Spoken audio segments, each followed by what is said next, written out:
السلام علیکم دوستو، آج ہم آپ کو ملک فارس کے عالم اور ایک دیہاتی لڑکے کا دلچسپ قصہ سنائیں گے۔ تو چلیے بغیر کسی دیر کے کہانی شروع کرتے ہیں۔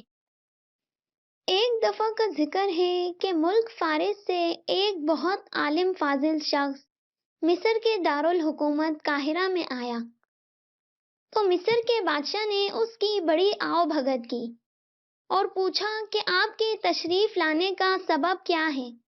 فارس سے آنے والے عالم نے جواب دیا، بادشاہ سلامت، میں اپنے ملک کا وزیر ہوں اور دنیا بھر میں گھومنے پھرنے کے لیے نکلا ہوں۔ اس سیر و سیاحت کا مقصد یہ ہے کہ میں اپنے چند سوالوں کا جواب چاہتا ہوں، مگر افسوس کہ جہاں بھی گیا کوئی ان سوالوں کا جواب نہ دے سکا۔ بڑے بڑے عقل مند اور عالم فاضل ان سوالوں کا جواب دینے سے عاجز آ گئے اور انہوں نے اپنی ہار مان لی۔ میں نے سنا تھا کہ آپ کے ملک میں کچھ ایسے عالم اور دانا لوگ ہیں جو میرے ان سوالوں کا جواب دے سکتے ہیں، اس لیے میں یہاں چلا آیا۔ میں نے یہاں کی الازہر یونیورسٹی کی بھی بڑی تعریف سنی ہے، جس میں طرح طرح کے علم پڑھائے جاتے ہیں، اس لیے مجھے یقین ہے کہ ان سوالوں کے جواب مجھے یہیں مل سکیں گے۔ عالم کی بات سن کر بادشاہ نے کہا، ہم یہ سن کر بہت خوش ہوئے۔ بے شک ہمارے دربار میں اور الازہر یونیورسٹی میں ایسے بہت سے لوگ ہیں جن کے سینے علم کے سمندر سے بھرے پڑے ہیں اور ان کی دانائی کا بھی جواب نہیں۔ ہم ابھی ان کو طلب کرتے ہیں، تم اپنے سوال ان کے سامنے پیش کرنا۔ پھر شام کے وقت بادشاہ نے اپنے ملک کے عالموں اور عاقلوں کو محل میں جمع کیا۔ جب سب آ گئے تو ان سے فارس سے آنے والے عالم کا تعارف کرایا گیا۔ اس کے بعد بادشاہ نے فارس کے عالم سے کہا، ہاں، اب تم جو چاہو سوال کرو۔ تو عالم نے کہا، جہاں پناہ میرے سوال اشاروں میں ہوں گے اور ان لوگوں کو جواب بھی اشاروں ہی میں دینا پڑے گا۔ بادشاہ نے عالم کی یہ شرط مان لی اور کہا، ٹھیک ہے، تم اپنا سوال اشاروں میں کر سکتے ہو۔ بادشاہ کی بات سن کر دربار میں موجود تمام مصری عالم حیرت اور تعجب کی نظروں سے فارس سے آنے والے مہمان عالم کو دیکھنے لگے۔ مہمان عالم نے ان سے کہا کہ اب میں اپنا پہلا سوال اشارے کی صورت میں آپ حضرات کے سامنے پیش کرتا ہوں۔ اگر آپ میں سے کسی نے اس کا جواب دے دیا تو تب میں آپ سے دوسرا سوال کروں گا۔ یہ کہہ کر وہ اٹھا اور اپنے دائیں ہاتھ کی پہلی انگلی ان عالموں کی طرف اٹھائی۔ یہ اس کا پہلا سوال تھا۔ مصری عالم کچھ نہ سمجھے کہ اس کا کیا مطلب ہے۔ انہوں نے بہت غور کیا، بڑا دماغ لڑایا کہ اس اشارے میں کون سا سوال چھپا ہوا ہے، لیکن ناکام رہے۔ آخر ایک بوڑھا شیخ اپنی جگہ سے اٹھا اور بادشاہ کو سلام کرنے کے بعد بولا، حضور، ہم نے معزز مہمان کا اشارہ دیکھا۔ اس اشارے میں ضرور کوئی اہم سوال پوشیدہ ہے۔ آپ ہمیں کم از کم 6 دن کی مہلت دیجیے تاکہ ہم غور و فکر کرنے کے بعد اس کا جواب اشارے کی صورت ہی میں دے سکیں۔ ابھی ہم اس اشارے کو سمجھنے کی کوشش کر رہے ہیں۔ بوڑھے شیخ کی بات سن کر بادشاہ نے کہا، ٹھیک ہے، آپ حضرات کو جواب کے لیے 6 دن کی مہلت دی جاتی ہے، اور یہ کہہ کر دربار سے اٹھ کر چلا گیا۔ اب سارے شہر میں اس عجیب و غریب بات کا چرچا ہونے لگا اور لوگ اس فارسی عالم کی تعریف کرنے لگے کہ واقعی بڑا عقل مند شخص ہے، جس کا ایک ہی اشارہ ہمارے بڑے بڑے عالم نہیں بوجھ سکے، اور انہوں نے جواب کے لیے 6 دن کی مہلت طلب کی ہے۔ ہر شخص ایک دوسرے سے پوچھ رہا تھا کہ آخر عالموں کی جانب انگلی اٹھانے سے فارس کے عالم کا کیا مقصد تھا اور اس کا جواب کس اشارے سے دیا جائے جو صحیح ہو۔ اسی طرح 5 دن گزر گئے۔ بادشاہ نے اعلان کر دیا تھا کہ اگر میرے ملک کا کوئی عقل مند اس سوال کا جواب نہ دے سکا تو میں ان سب کا مرتبہ گھٹا دوں گا اور فارس سے آنے والے مہمان کو وزیر اعظم بنا دوں گا۔ اس اعلان سے لوگوں میں کھلبلی مچ گئی۔ اس رات مصری عالموں نے پھر اس اشارے پر غور کرنا شروع کیا، لیکن گھنٹوں سر کھپانے کے باوجود ناکام رہے۔ جب وہ اشارے کا اصل مطلب ہی نہیں سمجھ سکے تو جواب کیا دیتے؟ آخر ان میں سب سے زیادہ عمر کا عقل مند شخص کہنے لگا، دوستو، یہ معمہ ہم سے حل نہیں ہوگا۔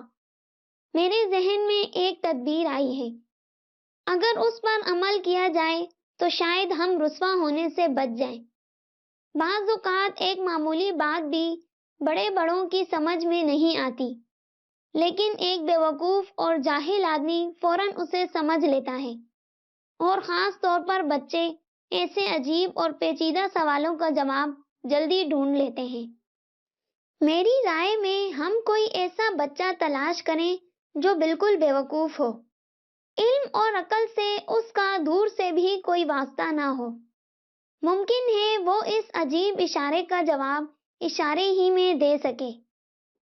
اس شخص کی بات سن کر تمام عالموں نے خوش ہو کر کہا، بہت مناسب تدبیر ہے، اس پر فوراً عمل کیا جائے۔ پھر انہوں نے ایسے بیوقوف بچے کی تلاش کا کام بھی اسی بوڑھے شیخ کے سپرد کر دیا جس نے یہ تجویز پیش کی تھی۔ اگلے دن صبح منہ اندھیرے ہی بوڑھا شیخ اپنے مکان سے نکلا اور بیوقوف لڑکے کی تلاش میں ادھر ادھر پھرنے لگا۔ اس کی نظر کئی کم عمر لڑکوں پر پڑی، مگر وہ اپنی چال ڈھال سے عقل مند دکھائی دیتے تھے۔ چلتے چلتے شیخ جامعہ الازہر کے قریب جا نکلا۔ وہاں اس نے 10-12 برس کے ایک دیہاتی لڑکے کو دیکھا، جس کے ایک ہاتھ میں کچھ گاجریں اور دوسرے ہاتھ میں مرغی کا ایک انڈا تھا۔ لڑکے کے چہرے پر حماقت چھاجوں چھاج برس رہی تھی۔ شیخ نے اس لڑکے کا ہاتھ پکڑا اور کہنے لگا، بیٹا، تم کہاں سے آئے ہو اور تمہارا نام کیا ہے؟ بیچارہ سیدھا سادہ دیہاتی لڑکا شیخ کو دیکھ کر ایک دم ڈر گیا۔ اس نے جلدی سے گاجریں اور انڈا اپنے کرتے کے دامن میں چھپا لیا۔ وہ سمجھ رہا تھا کہ بوڑھا یہ چیزیں اس سے ہتھیانے کے چکر میں ہے۔ بوڑھے شیخ نے اسے ڈرتا دیکھ کر پیار سے کہا، بولو بیٹا، تمہارا نام کیا ہے؟ گھبراؤ مت۔ یہ میٹھے بول سن کر لڑکے کا خوف کسی قدر دور ہوا اور اس نے جواب دیا، میرا نام عبداللہ ہے اور میں اپنے گاؤں سے آیا ہوں تاکہ یہ چند گاجریں اور مرغی کا انڈا بیچ سکوں۔ عبداللہ کی یہ بات سن کر شیخ کو یقین ہو گیا کہ لڑکا واقعی عقل سے پیدل ہے۔ اس کی بیوقوفی کا یہی ثبوت بہت تھا کہ وہ قاہرہ جیسے عظیم شہر میں ایک انڈا بیچنے چلا آیا تھا۔ شیخ نے اس کے سر پر محبت سے ہاتھ پھیر کر کہا، میاں عبداللہ، تم بہت اچھے لڑکے ہو۔ اگر تم ہمارا کام کرو گے تو ہم نہ صرف تم سے یہ گاجریں اور انڈا خرید لیں گے بلکہ کچھ اور رقم بھی تمہیں دیں گے۔ کیسا کام؟ عبداللہ نے گھبرا کر پوچھا۔ پھر اس نے ادھر ادھر دیکھا جیسے بھاگنے کے لیے راستہ تلاش کر رہا ہو۔ شیخ اس کا ارادہ بھانپ گیا اور اس نے اس کا بازو سختی سے پکڑ لیا اور کہا، آؤ عبداللہ، میرے ساتھ چلو۔ ملک فارس سے ایک بڑا عالم فاضل آدمی یہاں آیا ہے۔ وہ اشاروں میں چند سوال کرتا ہے، تمہیں اشاروں ہی میں اس کے سوالوں کا جواب دینا ہوگا۔ بہت آسان سا کام ہے۔ اگر تم نے اس کے سوالوں کا جواب دے دیا تو بادشاہ سلامت خوش ہو کر تمہیں بہت سی اشرفیاں اور خوبصورت کپڑے دیں گے۔ سونے کی اشرفیاں اور خوبصورت کپڑوں کا ذکر سنتے ہی عبداللہ کے منہ میں پانی بھر آیا۔ وہ خوشی سے اچھلنے لگا اور بولا، خدا آپ کو ہمیشہ سلامت رکھے جناب، خدا آپ کو ہمیشہ سلامت رکھے جناب، میں تو بہت غریب ماں باپ کا بیٹا ہوں۔ ایک دن کچھ کھانے کو ملتا ہے تو 2 دن فاقے سے کاٹنے پڑتے ہیں۔ آپ کا یہ احسان میں کبھی نہیں بھولوں گا۔ میں آپ کے ساتھ چلنے کے لیے تیار ہوں۔ پھر شیخ عبداللہ کو ساتھ لے کر اپنے مکان پر آیا، جہاں ابھی تک وہ تمام عالم اور عاقل لوگ موجود تھے جو فارس کے عالم کا سوال حل نہیں کر سکے تھے۔ وہ عبداللہ کو دیکھ کر بہت خوش ہوئے اور کہنے لگے کہ یہ لڑکا فارسی عالم کے اشاروں کا جواب ضرور دے سکے گا۔ بس اب دیر نہ کرو اور فوراً بادشاہ کے محل کی جانب روانہ ہو جاؤ۔ شاہی دربار میں جانے سے پہلے انہوں نے عبداللہ کے پھٹے پرانے کپڑے اتروا کر اسے نئے کپڑے پہنائے اور سر پر پگڑی بھی باندھ دی۔ عبداللہ نے اپنی گاجریں اور مرغی کا انڈا چھوڑنا کسی قیمت پر پسند نہ کیا۔ عالموں نے اسے اجازت دے دی کہ وہ یہ چیزیں بھی اپنے ساتھ لے جا سکتا ہے، لیکن بہتر یہ ہے کہ وہ انہیں اپنے کرتے کے جیب میں چھپا لے۔ جب یہ لوگ عبداللہ کو لیے بادشاہ کے دربار میں داخل ہوئے تو وہاں ملک فارس سے آیا ہوا عالم پہلے سے موجود تھا۔ بادشاہ نے اس کی کرسی اپنے عالی شان تخت کے برابر رکھوائی تھی۔ سب عقل مندوں عالموں نے بادشاہ کو باری باری سلام کیا اور اپنی اپنی کرسیوں پر جا بیٹھے۔ بیچارے عبداللہ کے لیے وہاں کوئی کرسی نہ تھی، اس لیے وہ ایک طرف کھڑا رہا۔ چاروں طرف لمبے تڑنگے حبشی غلام ننگی تلواریں ہاتھوں میں لیے چپ چاپ کھڑے تھے۔ بادشاہ کا دربار دیکھ کر عبداللہ پر خوف طاری ہو گیا تھا، لیکن بوڑھے شیخ نے اس کے کان میں کہا کہ ڈرو مت، حوصلہ رکھو، انشاءاللہ تم ہی جیتو گے۔ اتنے میں بادشاہ کی نظر عبداللہ پر پڑی۔ اس نے حیرت سے کہا، یہ لڑکا کون ہے اور اسے دربار میں کیوں لایا گیا ہے؟ یہ سنتے ہی بوڑھا شیخ اپنی جگہ سے اٹھا اور کہا، حضور، یہ ایک دیہاتی ان پڑھ لڑکا عبداللہ ہے۔ معزز مہمان کے سوالیہ اشاروں کا جواب یہی لڑکا دے گا۔ بوڑھے کی بات سن کر بادشاہ نے کہا، یہ؟ اور پھر بادشاہ حیرت سے عبداللہ کو تکنے لگا۔ فارس سے آنے والے عالم کے ہونٹوں پر بھی مسکراہٹ پھیل گئی۔ اس نے حقارت سے عبداللہ کی جانب دیکھا اور بادشاہ سے کہنے لگا، جہاں پناہ، یہ میری سخت توہین ہے کہ 10-12 سال کا ایک ان پڑھ دیہاتی لڑکا میرے مقابلے میں لایا جائے۔ بھلا جن سوالوں کا جواب دنیا کے بڑے بڑے عقل مند لوگ نہیں دے سکے، یہ لڑکا ان کا کیا جواب دے گا؟ یہ میرے ساتھ مذاق کیا گیا ہے عالی جاں۔ مہمان فارسی عالم کی یہ بات سن کر بادشاہ نے غصے کی نظروں سے مصری عالموں کی طرف دیکھا تو بوڑھا شیخ ہاتھ باندھ کر بولا، حضور، بے شک یہ لڑکا ان پڑھ اور جاہل ہے، لیکن ہم سمجھتے ہیں کہ ہمارے معزز مہمان جس انداز سے سوال کرتے ہیں ان کا جواب یہی لڑکا دے سکتا ہے۔ بوڑھے کی بات سن کر بادشاہ نے کہا، بہت خوب، بہت خوب۔ خیر، اب اور مزید وقت ضائع نہ کیا جائے۔ اب میں اپنے معزز مہمان سے کہتا ہوں کہ وہ اس لڑکے سے سوال کرے۔ بادشاہ کا حکم سن کر فارس کا عالم اٹھ کر عبداللہ کے سامنے آیا۔ عبداللہ نے اسے دیکھ کر بندر کی طرح دانت نکال دیے۔ عبداللہ کی حرکت کو نظر انداز کر کے مہمان عالم نے بلند آواز سے کہا، حضرات، میں اپنا سوال پیش کرتا ہوں۔ اور یہ کہہ کر اس نے اپنے دائیں ہاتھ کی پہلی انگلی عبداللہ کی طرف اٹھائی تو عبداللہ نے جھٹ اپنی 2 انگلیاں اس کی طرف اٹھا دی۔ پھر مہمان عالم نے اپنے ہاتھ سے اوپر چھت کی طرف اشارہ کیا تو عبداللہ نے فوراً اپنا ہاتھ زمین پر رکھ دیا۔ سب درباری اور بادشاہ سانس روکے دانتوں میں انگلیاں دبائے اس سوال جواب کا تماشا دیکھ رہے تھے۔ فارس کے عالم نے اب اپنی بغل سے ایک تھیلا نکالا، اسے کھولا اور اس میں سے ایک مرغی نکال کر باہر پھینک دی تو عبداللہ نے پھرتی سے اپنے کرتے کے اندر ہاتھ ڈال کر انڈا نکالا اور مرغی کے قریب پھینک دیا۔ یہ دیکھ کر ملک فارس کا عالم ہاتھ جوڑ کر بادشاہ کے سامنے کھڑا ہو گیا اور کہنے لگا، جہاں پناہ، اس ان پڑھ دیہاتی لڑکے نے میرے تینوں سوالوں کا صحیح جواب دیا ہے، اور میں اس لڑکے کی ذہانت اور دانائی دیکھ کر بہت خوش ہوا ہوں۔ آج سے میں اس لڑکے کو اپنا استاد مانتا ہوں۔ مہمان عالم کی باتیں سن کر درباریوں نے خوشی کے نعروں سے آسمان سر پر اٹھا لیا، جبکہ عبداللہ اپنی جگہ حیران و پریشان کھڑا تھا۔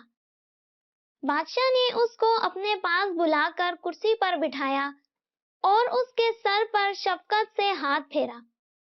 پھر غلاموں کو حکم دیا کہ سونے کی اشرفیوں سے بھری ہوئی تھیلیاں لائی جائیں۔ غلام اسی وقت تھیلیاں لے آئے۔